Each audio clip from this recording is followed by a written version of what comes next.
রাষ্ট্রপতি হচ্ছেন ডক্টর মোহাম্মদ ইউনূস। এমন আশঙ্কায় যেন রাতের ঘুম হারাম ভারতীয় গণমাধ্যমগুলির। এনডিটিভি থেকে শুরু করে দ্য উইক কিংবা ইন্ডিয়া.com সবগুলোই যেন ডক্টর ইউনূস রাষ্ট্রপতি হচ্ছেন কিনা সেই মাথা ব্যথায় বিভোর।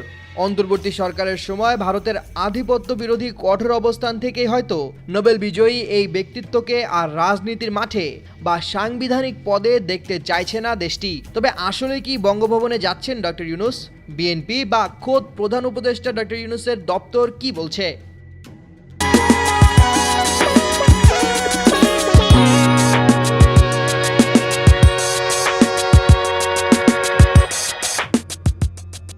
আগামীকাল অর্থাৎ 17 ফেব্রুয়ারি তারেক রহমান বাংলাদেশের প্রধানমন্ত্রী হিসেবে শপথ নিতে যাচ্ছেন। ঠিক এই সন্ধিক্ষণে ভারতীয় মিডিয়া তোলপাড় করছে একটাই প্রশ্নে, ইউনূসের গন্তব্য কি বঙ্গভবন?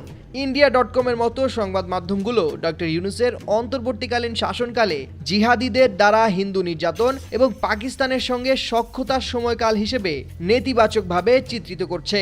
ভারতীয় বিশ্লেষকদের এই উদ্বেগের মূল কারণ স্পষ্ট।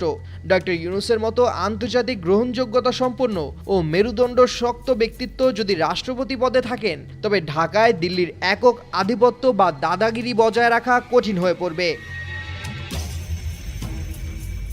বাংলাদেশ বিষয়ক কলামিস্ট ডেভিড বার্গম্যান এক্সে লিখেছেন, তারেক রহমান প্রধানমন্ত্রী হিসেবে অভ্যন্তরীণ বিষয়ে এবং ডক্টর ইউনূস রাষ্ট্রপতি হিসেবে আন্তর্জাতিক অঙ্গনে কাজ করলে তা বাংলাদেশের জন্য অত্যন্ত লাভজনক হবে।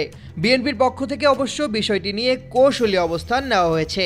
তারেক রহমানের আন্তর্জাতিক বিষয়ক উপদেষ্টা হুমায়ুন কবির ভারতীয় গণমাধ্যম এনডিটিভিকে বলেছেন, রাজনীতিতে কিছুই অসম্ভব নয়। তিনি স্পষ্ট করেন যে তারেক রহমান দেশের সেরা মেধাবীদের কাজে লাগাতে চান এবং অন্তর্ভুক্তিমূলক শাসনে বিশ্বাসী। তবে ডক্টর ইউনূসের রাষ্ট্রপতি হওয়ার বিষয়ে কোনো নির্দিষ্ট ভূমিকা নিয়ে আলোচনা হয়নি।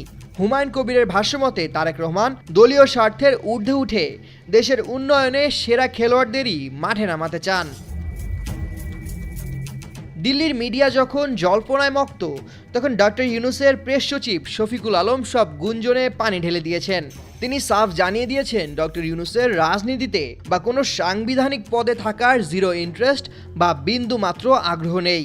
শফিকুল আলম বলেন, তিনি তার পুরনো কাজে ফিরতে চান। তিনি তার 3-0 ভিশন, শূন্য দারিদ্র্য, শূন্য বেকারত্ব, শূন্য কার্বন নিঃসরণ নিয়েই বিশ্বজুড়ে কাজ করবেন এবং তরুণদের সঙ্গে সামাজিক ব্যবসায় মনোনিবেশ করবেন। দিন শেষে ডক্টর ইউনূস রাষ্ট্রপতি হবেন কিনা তা নিশ্চিত হতে হয়তো তারেক রহমানের শপথ গ্রহণ পর্যন্ত অপেক্ষা করতে হবে। তবে ভারতীয় মিডিয়ার এই অতি উৎসাহ এবং ভীতি প্রমাণ করে বাংলাদেশে এমন কোনো নেতৃত্ব তারা ক্ষমতায় দেখতে চায় না যারা দিল্লির চোখের দিকে তাকিয়ে কথা বলতে পারে। তারেক রহমানের শপথের আগে এই মিডিয়া প্রোপাগান্ডা আসলে দিল্লির স্নায়ু চাপেরই বহিঃপ্রকাশ বলে মনে করছেন আন্তর্জাতিক বিশ্লেষকরা। সামিউল জয়, 21 টেলিভিশন।